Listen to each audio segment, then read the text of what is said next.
और इस प्रभु यीशु मसीह के जन्म ने मेरे प्रियो उस समय पूरी दुनिया को और बाद में भी पूरी दुनिया को हिलाकर रख दिया और सबसे ज्यादा प्रभाव जो डाला है पूरे संसार पर वो प्रभु यीशु मसीह के जन्म ने ही डाला है। और हम इसके कुछ अद्भुत चीज है प्रभु यीशु मसीह के जन्म के विषय में, उस पर विचार करेंगे। मोबाइल स्विच ऑफ कर लीजिएगा मेहरबानी से आप। जब हम परमेश्वर के वचन को पढ़ते हैं तो प्रभु यीशु मसीह के जन्म के बारे में पुराने नियम में, नया नियम प्रभु यीशु मसीह के बारे में पूरा बताता है, लेकिन पुराने नियम में जगह जगह उत्पत्ति की पुस्तक में शुरू से लेकर और आखिर मलाकी की पुस्तक तक प्रभु यीशु मसीह के जन्म के बारे में भविष्यवाणियां पाई जाती हैं। और कुछ सटीक भविष्यवाणियां हैं, वो भविष्यवाणियां प्रभु यीशु मसीह के जन्म के विषय में हुई हैं। और एक भविष्यवाणी जो है वो यशाया नबी ने की है। और यशाया नबी ने जो भविष्यवाणी की है, यदि आप यशाया नबी की पुस्तक उसका 7वां अध्याय और उसका 14 पद पढ़ें तो वहां पर वो भविष्यवाणी आपको मिलेगी। पढ़ लीजिएगा मेहरबानी। तब उसने कहा, हे दाऊद के घराने सुनो, हे दाऊद के घराने सुनो, क्या तू मनुष्य को उकता देना छोटी बात, क्या तू मनुष्य को उकता देना छोटी बात समझकर अब मेरे परमेश्वर को भी उकता दोगे? क्या तुम मेरे परमेश्वर को भी उकता दोगे? इस कारण प्रभु आप ही तुमको एक चिन्ह देगा। अब यहाँ लिखा है इस कारण प्रभु आप ही तुमको एक चिन्ह देगा।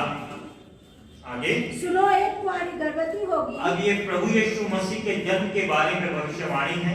सुनो, एक कुंवारी गर्भवती होगी और पुत्र जनेगी, और उसका नाम इम्मानुएल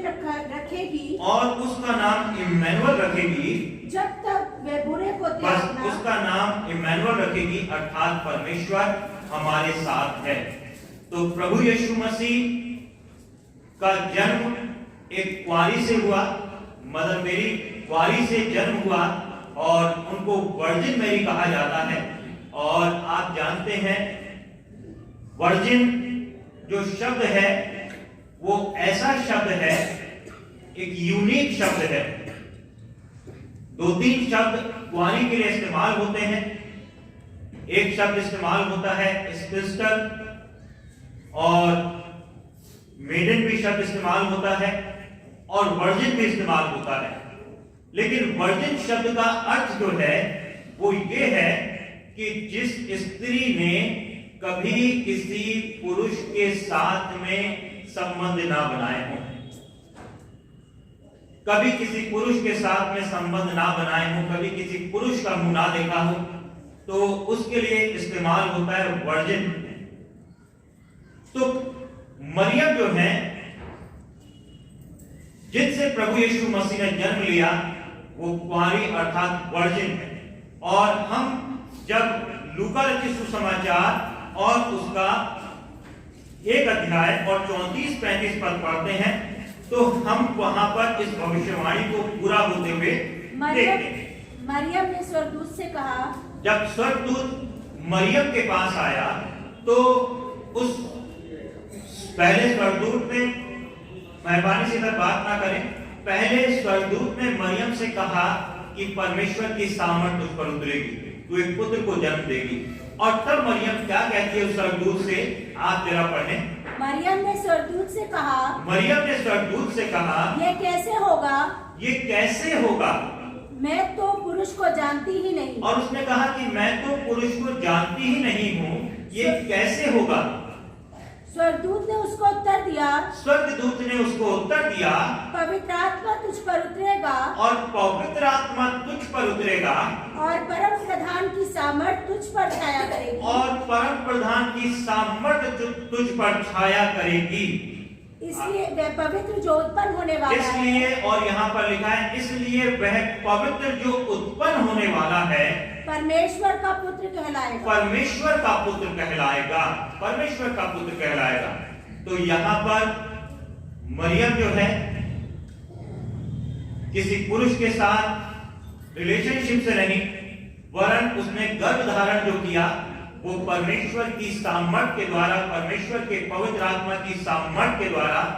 तो इसलिए प्रभु यीशु मसीह को पवित्र कहा गया है। ठीक है नहीं, जन्म से ही पवित्र, जन्म से ही पवित्र कहा गया है। नेचर से ही इंसान के जीवन में सिन आ जाता है, लेकिन प्रभु यीशु मसीह जन्म से ही पवित्र हैं। तो ये भविष्यवाणी जो हुई थी वो 700 वर्ष पहले हुई थी पुराने नियम में। अब आपको बताना चाहते हैं कि प्रभु यीशु मसीह के जन्म स्थल के बारे में भी भविष्यवाणी हुई थी, और वो भी लगभग 700-800 वर्ष पहले मिकाया नबी ने कर दी थी। यदि आप मीका नबी की पुस्तक और उसका 5वां अध्याय और उसके 2 पद को पढ़ लें तो वहां पर आपको लिखा मिल जाएगा, हे बैतलहम एफ्राता, हे बैतलहम एफ्राता, यदि तू ऐसा छोटा है, यदि तू ऐसा छोटा है। बहुत छोटा सा गांव था, नगण्य था, और कोई उसकी तरफ ध्यान नहीं देता था। लोग ध्यान देते थे किसकी तरफ? यरूशलेम की तरफ, क्योंकि वहां पर परमेश्वर का मंदिर था, क्योंकि वहां पर राजा महाराजा रहा करते थे, क्योंकि वहां से गवर्नमेंट चला करती थी, और इसलिए लोग ध्यान दिया करते थे कहां पर? यरूशलेम के ऊपर। और बैतलहम छोटा सा कस्बा था, छोटा सा कस्बा था। लेकिन मीका नबी ने 700 वर्ष, 700-800 वर्ष पहले भविष्यवाणी क्या करती थी? हे बैतलहम के एफ्राता, यदि तू ऐसा छोटा है, यदि तू ऐसा छोटा है कि यहूदा के हजारों में गिना नहीं जाता। और लिखा है कि यहूदा के हजारों में, जो यहूदा के हजारों गांव होंगे, जो कस्बे होंगे, उनमें गिना भी नहीं जाता है, इतना छोटा है। तो भी तुझ में से, तो भी तुझ में से मेरे लिए एक पुरुष निकलेगा, मेरे लिए एक पुरुष निकलेगा, जो इस्राएलियों में प्रभुता करने वाला होगा, जो इस्राएलियों में प्रभुता करने वाला होगा। और आगे लिखा है वो शांति का मूल होगा। जो इस्राएलियों में प्रभुता करने वाला होगा वो शांति का मूल होगा। ये भविष्यवाणी भी मेरे प्रियो लगभग 700-800 प्रभु यीशु मसीह के जन्म से 700-800 वर्ष पहले हो गई थी। और अगर आप यशायाह नबी की पुस्तक उसका 9वां अध्याय उसके 6 और 7 पद पढ़ें तो प्रभु यीशु मसीह का जन्म बड़ा अद्भुत, एक प्री प्लान, एक पूर्व नियोजित जन्म था। आप इस बात को समझ लें, अगर भविष्यवाणी हो रही है, कई नबी भविष्यवाणी कर रहे हैं, तो प्री प्लान है, पूर्व नियोजित है, परमेश्वर के द्वारा योजना बनाई गई है इस जन्म के बारे में। आगे अब यहाँ पर भी लिखा है क्योंकि हमारे लिए भी यशायाह नबी ने भविष्यवाणी की है 700 वर्ष पहले, क्योंकि हमारे लिए एक बालक उत्पन्न हुआ, हमें एक पुत्र दिया गया, हमें एक पुत्र दिया गया, और प्रभुता उसके कांधे पर, और प्रभुता उसके कांधे पर होगी। अब थोड़ा ध्यान देंगे कि ये प्रभुता होगी किस तरीके की। उसका नाम अद्भुत युक्ति करने वाला, उसका नाम अद्भुत युक्ति करने वाला, पराक्रमी परमेश्वर, पराक्रमी परमेश्वर, अनंत काल का पिता, अनंत काल का पिता, और शांति का राजकुमार रखा जाएगा, और शांति का राजकुमार रखा जाएगा। उसकी प्रभुता शांति की होगी, वो मनुष्य के हृदयों में शांति से राज्य करेगा। आगे उसकी प्रभुता सर्वदा बढ़ती रहेगी, और आप इस बात को देखिएगा, वचन बताता है कि उसकी प्रभुता सर्वदा बढ़ती रहेगी, और उसकी शांति का अंत ना होगा, और उसकी शांति का अंत ना होगा। मैं आपको बताना चाहता हूं यहीं पर रोककर, जब हम परमेश्वर के भवन में आराधना प्रार्थना करते हैं, ठीक है, तो हम किसी को भी बुलाने के लिए नहीं जाते हैं कि आप हमारे भवन में आइए प्रार्थना करिए। ऐसे गांव में जानता भी नहीं हूं कहां से लोग आ जाते हैं, लेकिन हम कभी किसी को वेलकम यहां पर नहीं करते हैं। लेकिन पता नहीं कौन उन्हें बताता है कि उन्हें परमेश्वर के घर में जाना है, कौन उन्हें बताता है कि परमेश्वर से प्रार्थना करनी है। और ये केवल यहां की बात नहीं है, ये बात लगभग हर जगह की बात है। कौन उन्हें बताता है? लोग ट्रेनों में बैठकर पंजाब की ओर रुख कर रहे हैं, कौन उन्हें बता रहा है? कैसे वो हो रहा है? हमारी समझ से परे है, हमारी समझ में ये नहीं आ सकता। ना तो हम उनके पास प्रचार को लेकर जा रहे हैं, ना हम उनको बुला रहे हैं, लेकिन वो स्वयं ही आ रहे हैं। ठीक है, आज के दिन मैंने किसी को बुलाया था कि यहाँ पर कोई ऐसा है? तो क्यों आ रहे हैं? एक बार फिर से परमेश्वर के वचन को पढ़िए। कहां से पढ़ा आपने? उसकी प्रभुता सर्वदा बढ़ती रहेगी। उसकी प्रभुता सर्वदा बढ़ती रहेगी। उसकी प्रभुता सर्वदा बढ़ती रहेगी। और उसकी शांति का अंत ना होगा। और उसकी शांति का अंत ना होगा। इसलिए वह दाऊद की राजगद्दी पर इसलिए वह दाऊद की राजगद्दी पर इस समय से लेकर सर्वदा के लिए न्याय और धर्म के द्वारा स्थिर किए और संभाले रहेगा। न्याय और धर्म के द्वारा स्थिर किए और संभाले रहेगा। आगे, सेनाओं के यहोवा की धुन के द्वारा सेनाओं के यहोवा के धुन के द्वारा, यहोवे पिता के द्वारा, अर्थात अगर इब्रानी भाषा का हिंदी में ट्रांसलेशन किया जाए तो परमेश्वर सर्वशक्तिमान परमेश्वर की धुन है। सर्वशक्तिमान परमेश्वर के द्वारा ये क्या हो जाएगा? हो जाएगा। ये हो जाएगा। सर्वशक्तिमान के ये धुन है, उस परमेश्वर की धुन है, ये हो जाएगा।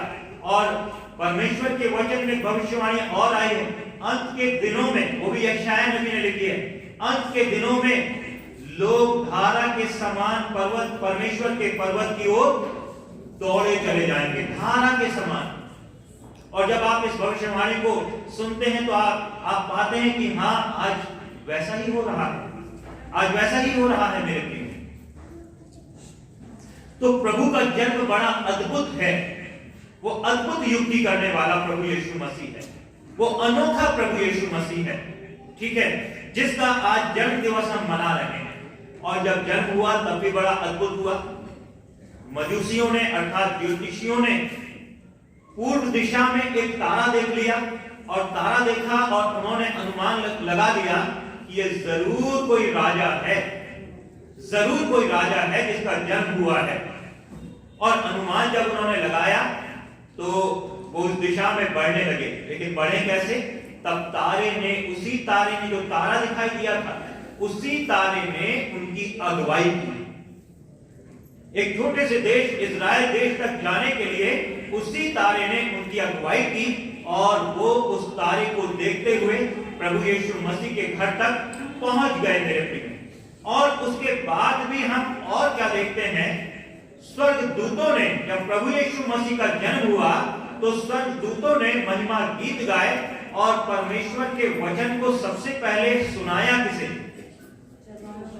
ये भी अद्भुत है, जिनकी समाज में कोई वक़्त नहीं। जब राजा का जन्म होता है तो किसको बताया जाता है? बड़े लोगों को बताया जाता है, बड़ी दावत करी जाती है, बड़े जलसे करे जाते हैं जब जन्म होता है राजा या किसी का। लेकिन यहां पर तो जो है, जो बहुत नीचे हैं, चरवाहे, उनको समाचार सुनाया गया है और वो आकर परमेश्वर के पुत्र की महिमा कर रहे हैं। ठीक है, तो ये बड़ा अद्भुत है। लेकिन ये जन्म लेने का मकसद क्या है?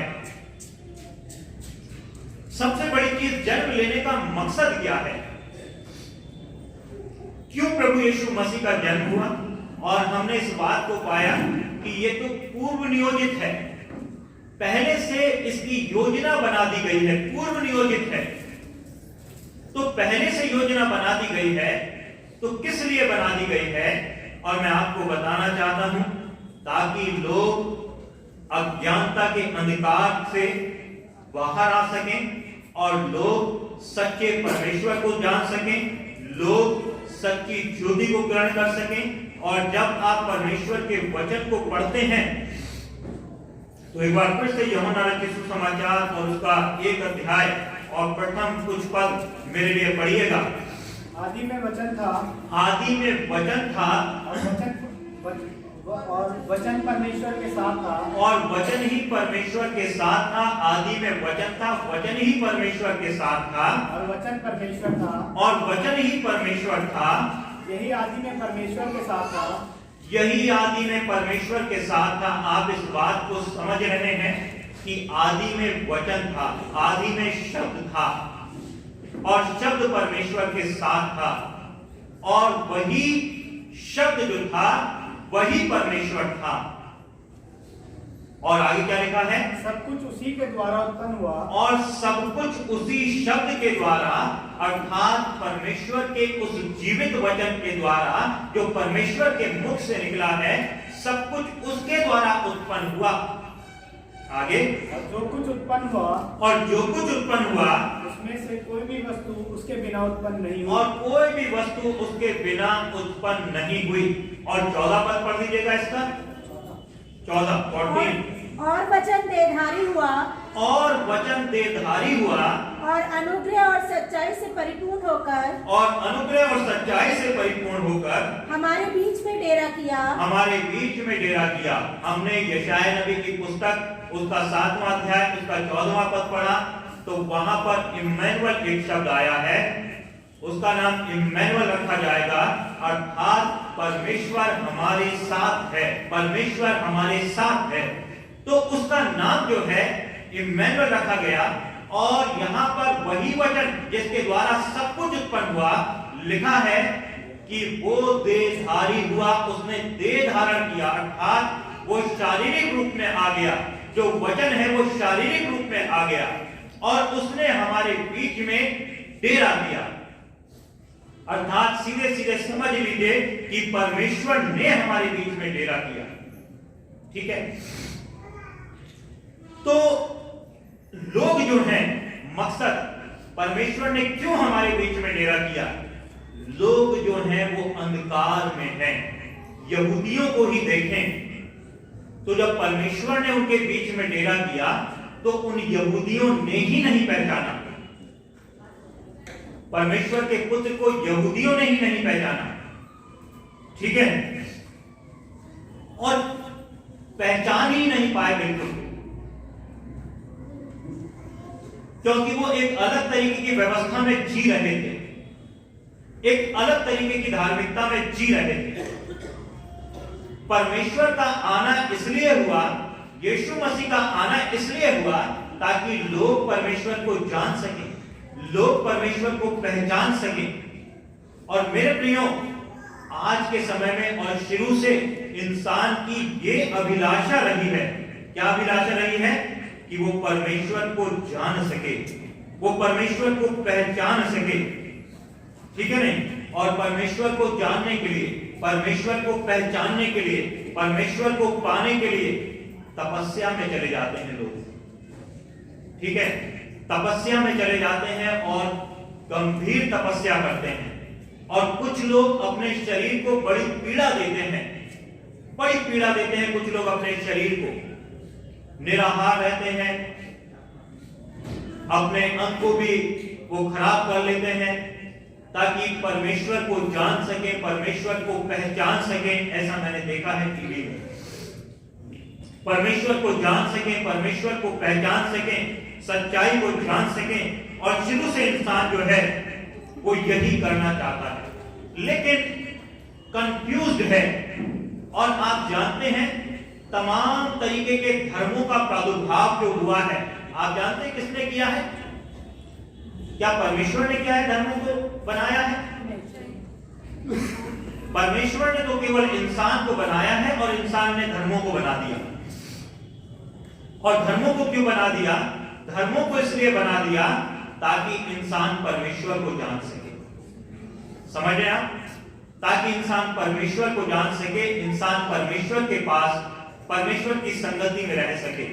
आप अगर देखेंगे कोई भी धर्म जो है सिखाता है कि तुम अच्छाई के रास्ते पर चलो, है ना?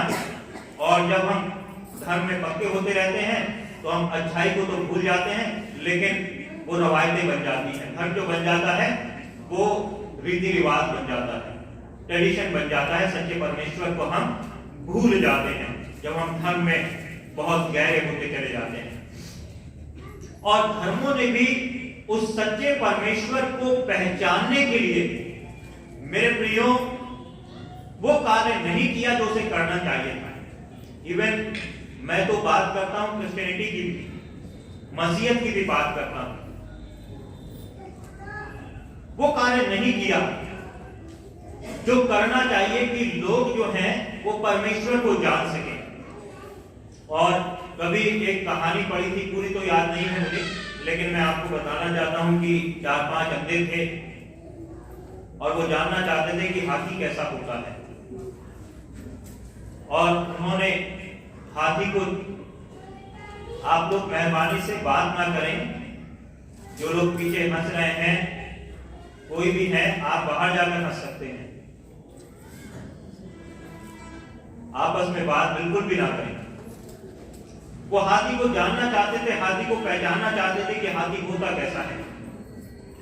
और किसी ने हाथी की पूंछ छुई और वो कहने लगा कि हाथी तो झाड़ू की तरह होता है। किसी ने हाथी का पेट छू लिया, छूकर देखा, स्पर्श किया उसे, और वो कहने लगा कि हाथी तो नगाड़े की तरह होता है। किसी ने हाथी के पैर छुए और वो कहने लगा कि हाथी तो जो है बड़े पिलर की तरह होता है। आपस में बात मत करो, क्या तुम लोग कर रहे हो? बाहर जाकर बात करो और करनी है। हाथी तो पिलर की तरह होता है। किसी ने कान छू लिए और उसने कहा कि हाथी तो सूप की तरह होता है। तो सब अपने अपने तरीके से उसे समझना चाह रहे थे, क्योंकि वो अज्ञानता के अंधकार में थे, अंधे थे, वो अपने अपने तरीके से समझना चाह रहे थे। धर्मों में से कई धर्म पैदा हो गए हैं ताकि परमेश्वर को जान सके, लेकिन सच्चे परमेश्वर को फिर भी नहीं जान पा रहे हैं, उस सच्चाई को फिर भी नहीं जान पा रहे हैं, उस अनुग्रहकारी दयालु परमेश्वर को फिर भी नहीं जान पा रहे हैं। आज भी लोग यही कह रहे हैं कि परमेश्वर ऐसा है, आज भी लोग ये कह रहे हैं परमेश्वर ऐसा है, आज भी लोग ये कह रहे हैं परमेश्वर ऐसा है, और तमाम तरीके के बवाल पैदा हो गए हैं, तमाम तरीके के बवाल पैदा हो गए हैं। लोग कहते हैं कि हम परमेश्वर के लोग हैं, हम अपने धन को बचा रहे हैं और दूसरों को मार रहे हैं, दूसरों को काट रहे हैं, और कह रहे हैं कि हम परमेश्वर के सच्चे जन हैं, हम अपने धर्म के सच्चे अनुयायी हैं। कोई किसी तरीके की बात कर रहे हैं, नफरत, वैमनस्यता पूरे समाज में फैली पड़ी है, और कारण उसका यह है क्योंकि अभी तक हम लोग अंधकार में हैं, अज्ञानता के अंधकार में हैं। उस परमेश्वर को वास्तविकता में हम नहीं जान पाए हैं। उस वास्तविक परमेश्वर को, सच्चे परमेश्वर को यदि हमें जानना है तो मेरे प्रियो, वचन बताता है कि प्रभु यीशु मसीह ने परमेश्वर को प्रकट किया है कि परमेश्वर है कैसा। जब आप परमेश्वर के बारे में विचार करते हैं तो परमेश्वर के बारे में विचार करते हैं तो पाते हैं कि परमेश्वर जो है, परमेश्वर के नेचर के बारे में विचार करते हैं तो परमेश्वर जो है वो पवित्र है। तो आपने प्रभु यीशु मसीह के बारे में पाया कि प्रभु यीशु मसीह पवित्र है। जब प्रभु यीशु मसीह के पूरे जीवन के बारे में पाते हैं तो गाली सुनते किसी को गाली नहीं, कोई बुरा शब्द नहीं कहा। तो प्रभु यीशु मसीह पवित्र है, परमेश्वर का एक गुण प्रभु यीशु मसीह के अंदर है। और उसके बाद हम देखते हैं कि परमेश्वर सर्वसामर्थी है, सर्वज्ञानी है, सर्वव्यापी है। तो हम देखते हैं प्रभु की सामर्थ के बारे में, प्रभु यीशु मसीह की सामर्थ के बारे में। तो पाते हैं प्रभु यीशु मसीह आंधी को, तूफान को आवाज दे रहे हैं और आंधी रुक जा रही। हम पाते हैं कि प्रभु यीशु मसीह के पास केवल 5 रोटी 2 मछली है और भीड़ 5000 की है। प्रभु यीशु मसीह धन्यवाद करके रोटी को तोड़ते हैं और 5000 की भीड़ खाना खा लेती है। एक व्यक्ति, जीवन उसी से आता है जिसके पास जीवन हो। हम देखते हैं कि एक व्यक्ति जो है मर गया है, 4 दिन से कब्र में पड़ा हुआ है, और प्रभु यीशु मसीह उसे जिंदा कर देते हैं। हम देखते हैं बड़ी से बड़ी बीमारियों को प्रभु यीशु मसीह जिंदा दूर कर देते हैं। हम देखते हैं प्रभु यीशु मसीह सर्वज्ञानी मनों की बात जान लेते हैं। जो लोग मन में बात कर रहे हैं, जो लोग आपस में फुसफुसा रहे हैं, वो प्रभु यीशु मसीह जान लेते हैं। तो प्रभु यीशु मसीह सर्वज्ञानी, भविष्य की बात जानते हैं, भविष्य में क्या होने वाला है। अंत के दिनों में प्रेम ठंडा पड़ जाएगा, ये प्रभु यीशु मसीह ने कहा। तो हम देखते हैं कि प्रेम ठंडा पड़ता जा रहा है। तो प्रभु यीशु मसीह सर्वज्ञानी भी है। और हम क्या पाते हैं प्रभु यीशु मसीह के बारे में? प्रेमी प्रभु यीशु मसीह है।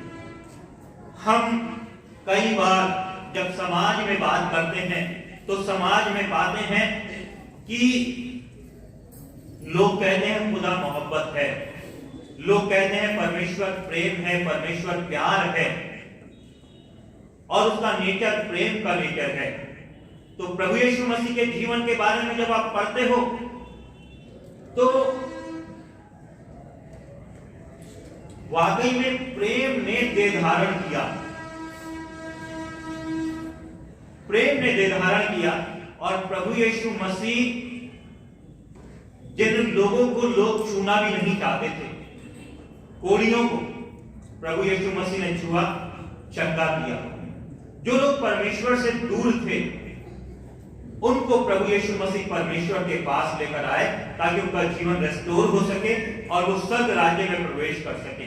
और उनमें से एक जक्कई को हम जानते हैं कि जक्कई जो परमेश्वर से दूर था,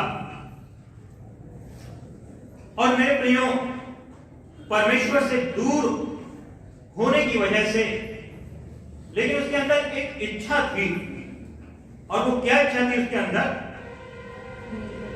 कि वो प्रभु यीशु मसीह को देखना चाहता था, है ना।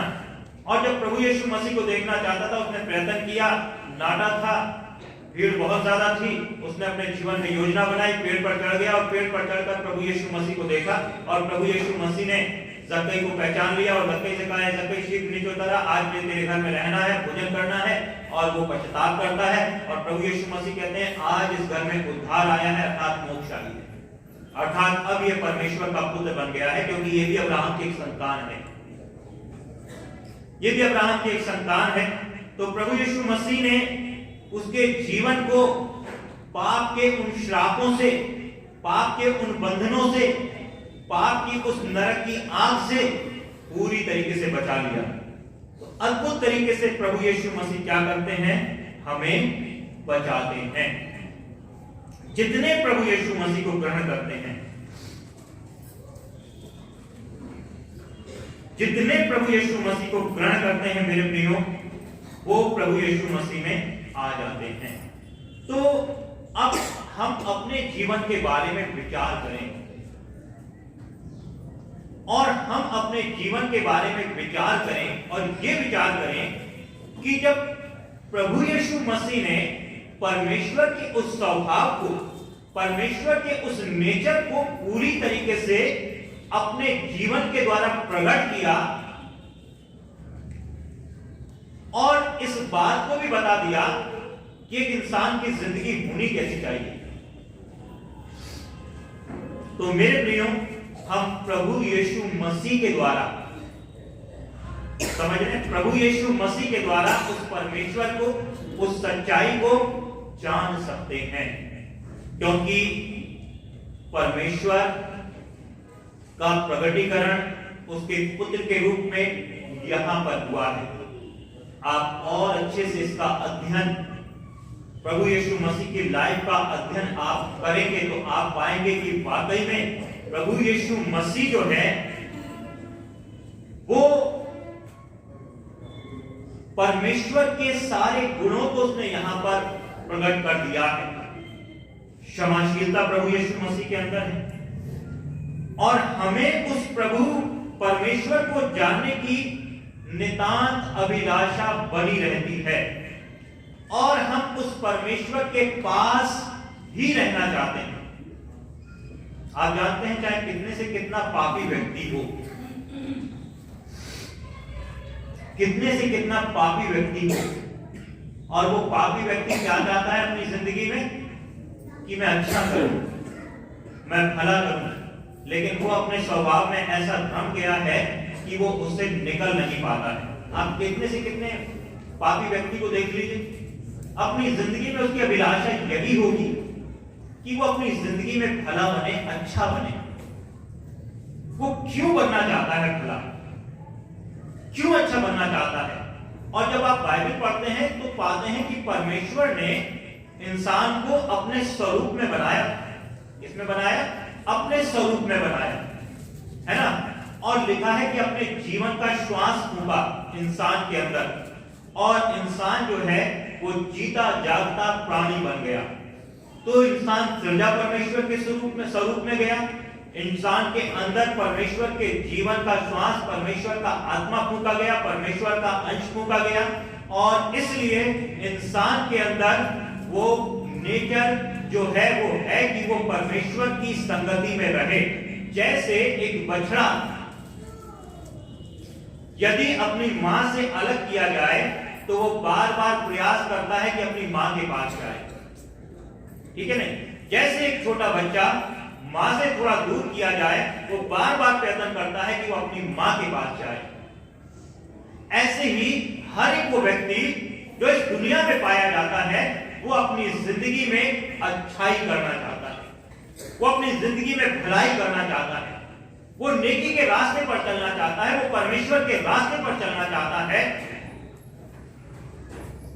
वो परमेश्वर के रास्ते पर चलना चाहता है, नेकी के रास्ते पर चलना चाहता है, क्योंकि ये उसके अंदर एक जन्मजात, मेरे प्रियो, उसका स्वभाव है।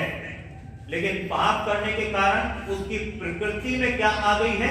विकृति आ गई है। उसकी प्रकृति में, उसकी प्रकृति में विकृति आ गई है।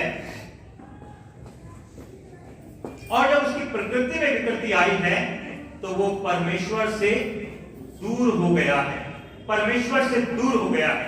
अब परमेश्वर को जानने का एकमात्र उपाय जो है वो मेरे प्रियो प्रभु यीशु मसीह में मिलता है। किसी ने नहीं कहा कभी कभी भी तुम्हारे पाप क्षमा हुए, किसी ने नहीं कहा, ठीक है नहीं। लेकिन प्रभु यीशु मसीह ने कहा, हे पुत्र तेरे पाप क्षमा हुए। जो प्रकृति में विकृति आई है, जो हमारा स्वभाव बिगड़ गया है, प्रभु यीशु मसीह उस स्वभाव को, उस नेचर को पूरी तरीके से दुरुस्त कर देते हैं, पूरी तरीके से ठीक कर देते हैं। लेकिन जब हम प्रभु यीशु मसीह के पास आते हैं और हम सच्चे परमेश्वर को भी जानने पाते हैं प्रभु यीशु मसीह के द्वारा, और हम इस बात को कहने पाते हैं कि प्रभु हमें क्षमा कर दे, ठीक है, प्रभु हमें क्षमा कर दे, और हम प्रभु यीशु मसीह को ग्रहण करते हैं।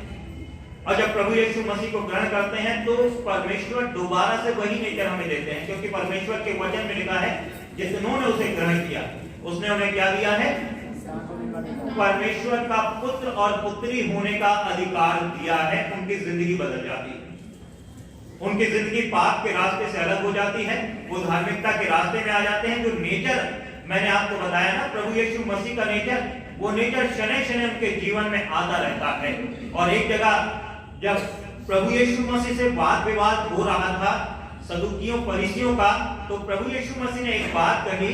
यदि आप यूहन्ना रचित सुसमाचार उसका 10वां अध्याय 34वां पद पढ़ें तो वहां पर लिखा है, क्या तुम नहीं जानते कि तुम स्वयं क्या हो? परमेश्वर हो। क्या तुम नहीं जानते कि तुम स्वयं परमेश्वर हो? है ना। क्यों प्रभु यीशु मसीह ने कहा? इसलिए प्रभु यीशु मसीह ने कहा क्योंकि प्रभु यीशु मसीह इंसान के उस नेचर को जानते हैं जो परमेश्वर के द्वारा मिला था, लेकिन वो खो दिया, और वो परमेश्वर के पुत्र का नेचर खो दिया, और क्या हुआ? पाप हमारे जीवन में आ गया। तो जब हम प्रभु यीशु मसीह को ग्रहण करते हैं तो हमारे जीवन में क्रिसमस जो है वो मेरे प्रियो अर्थपूर्ण होता है, महत्वपूर्ण होता है, सार्थक होता है। और प्रभु यीशु मसीह ने ये बात भी कही कि जिसने मुझे देखा है उसने किसको देखा है? पिता को देखा है। जिसने मुझे देखा उसने पिता को देखा है। पिता मुझ में है और मैं पिता में हूं, दोनों एक हैं। तो अगर आप प्रभु यीशु मसीह को जान जाएंगे तो परमेश्वर को भी जाएंगे। तब किसी भी रिलीजन की आवश्यकता नहीं पड़ेगी। मैं कह रहा हूं क्रिश्चियनिटी की भी आवश्यकता नहीं पड़ेगी। आवश्यकता पड़ेगी तो किसकी पड़ेगी? केवल प्रभु यीशु मसीह को जानने की। क्रिश्चियन कभी भी मत बनिएगा, लेकिन प्रभु यीशु मसीह के फॉलोअर बन जाइएगा और आप सच्चे परमेश्वर को जान जाओगे। और सच्चे परमेश्वर के पास ही शांति है। दुनिया में शांति नहीं है, दुनिया में शांति नहीं है, कहीं भी शांति नहीं है, लेकिन परमेश्वर के चरणों में शांति है और वो प्रभु यीशु मसीह के द्वारा मिलती है। परमेश्वर के वचन में लिखा है कि उसका नाम शांति का राजकुमार रखा जाएगा। उसका नाम शांति का राजकुमार रखा जाएगा। तो मेरे प्रियो, वो हमारे लिए शांति का राजकुमार है और हमें उसे ग्रहण करना है। और दूसरी बात, आखिर में जब हम इसको कंक्लूड करेंगे, इस मैसेज को कंक्लूड करेंगे, तो आखिर में हम पाते हैं कि मसीह ने अपने जीवन के द्वारा इस बात को दिखा दिया कि इंसान को होना कैसा चाहिए। इंसान को होना कैसा चाहिए। और जब हम प्रभु यीशु मसीह को फॉलो करेंगे तो हम परमेश्वर में धीरे धीरे करके ट्रांसफॉर्म होते चले जाएंगे। और इसके लिए बड़ा जरूरी है कि हम स्वतंत्रता के साथ में प्रभु के साथ में चलें, प्रभु में आगे बढ़ते चले जाएं। क्योंकि आप जानते हैं हमारी ऊर्जा का स्रोत, आत्मिक ऊर्जा का स्रोत कौन है? आत्मिक ऊर्जा का स्रोत परमेश्वर है, ठीक है नहीं? पवित्र आत्मा का स्रोत कौन है? पवित्र आत्मा का स्रोत परमेश्वर है, ठीक है? तो आत्मिक ऊर्जा का स्रोत कौन है? परमेश्वर। तो हमें लगातार उस प्रभु में बने रहना भी बड़ा जरूरी है। मेडिटेशन का समय जरूर रखना है ताकि प्रभु से हम सामर्थ पा सकें। दुनिया में अगर हम चलेंगे, दुनिया के हिसाब से अगर हम चलेंगे, मैं आपको बताना चाहता हूं, चर्च में क्या आप आएंगे, गाने गाएंगे, वचन पढ़ेंगे, आराधना करेंगे, वचन सुन लेंगे, तो ये आपके लिए उतना कारगर नहीं है जितना आप अपना पर्सनल रिलेशनशिप प्रभु यीशु मसीह के साथ बनाएंगे, प्रार्थनाओं के द्वारा, मनन के द्वारा, परमेश्वर से मार्गदर्शन पाने के द्वारा। और इसका एक बहुत बड़ा लाभ क्या होगा कि आप परमेश्वर से जुड़े रहोगे और परमेश्वर के कार्य करते रहोगे। और परमेश्वर के कार्य क्या है कि सारे संसार में मेरे प्रियो लोगों से प्रेम करना, लोगों की सेवा करना, लोगों को ऊंचा उठाना, लोगों को आगे बढ़ाना। और प्रभु यीशु मसीह ने यही किया। परमेश्वर के वचन में लिखा है कि वो जो सरकंडा टूट गया है उसे और ना क्या करेगा? तोड़ेगा, झुकाएगा। वह और ना टिमटिमाती बत्ती जो है उसको वो बुझाएगा, वरन वो क्या करेगा? उन्हें और ऊंचा उठाएगा, उन्हें और खड़ा करेगा। तो ये वो चीज है। और अगर हम परमेश्वर से जुड़ के नहीं चले, अगर हमने ऊर्जा परमेश्वर से नहीं ली, अगर हमने सामर्थ परमेश्वर से नहीं ली, तो मेरे प्रियो मैं आपको बताना चाहता हूं, परमेश्वर हमें मानव बनाए रखते हैं, इंसान बनाए रखते हैं परमेश्वर, ठीक है नहीं? नम्रता, दीनता हमारे जीवन में आती है और हम परमेश्वर की सामर्थ को अपनी जिंदगी में महसूस करते हैं, पहचानते हैं और कहते हैं कि परमेश्वर मेरे जीवन को चलाने वाला है। अभी जैसे मैंने जब अनाउंसमेंट करे तो मैंने इस बात को कहा यहाँ पर कि हम परमेश्वर के शुक्रगुजार हैं कि परमेश्वर ने इस टीम को सामर्थ्य इस्तेमाल किया। परमेश्वर किसी और को भी इस्तेमाल कर सकता है ना? तो हमें शुक्रगुजार होना चाहिए। लेकिन क्या होता है जब हम परमेश्वर से नहीं जुड़े होते हैं तो अधिकांशतः क्या होता है? हम मनुष्य नहीं रह पाते, हम स्वयं को परमेश्वर बना लेते हैं, ठीक है नहीं? स्वयं को परमेश्वर बना लेते हैं और हमारी जिंदगियों में घमंड आ जाता है। मैंने ऐसा कर दिया, मैंने ये कर दिया, मैंने वो कर दिया, मैं ऐसा हूं, मैं वैसा हूं, मैं बुद्धिमान हूं, मैं सामर्थी हूं, मैं ये हूँ, मैं वो हूँ। और प्रभु यीशु मसीह ने जब अपने संदेश का प्रारंभ किया था तो दूसरा संदेश जो था वो ये था, धन्य है वे जिनके जो मन के दीन है, क्योंकि वही स्वर्ग राज्य के अधिकारी होंगे। वही स्वर्ग राज्य के अधिकारी होंगे। धन्य है वे जो मन के दीन है। और अपने स्वयं के जीवन के द्वारा ये दिखा दिया कि मनुष्य को दीनता नम्रता के साथ आगे बढ़ना चाहिए। और मैं एक बार फिर से कबीरदास जी का दोहा स्मरण करता हूं, जब मैं था तब हरि नहीं और जब हरि है तब मैं नहीं। तो परमेश्वर तो होते ही नहीं है जब हमारे जीवन में अहंकार होता है। तो मेरे प्रियो, आप परमेश्वर को जान भी नहीं पाओगे, आप तो खुद ही परमेश्वर बन जाओगे। ये बड़ा जरूरी है कि हम दीनता नम्रता के साथ आगे चलें।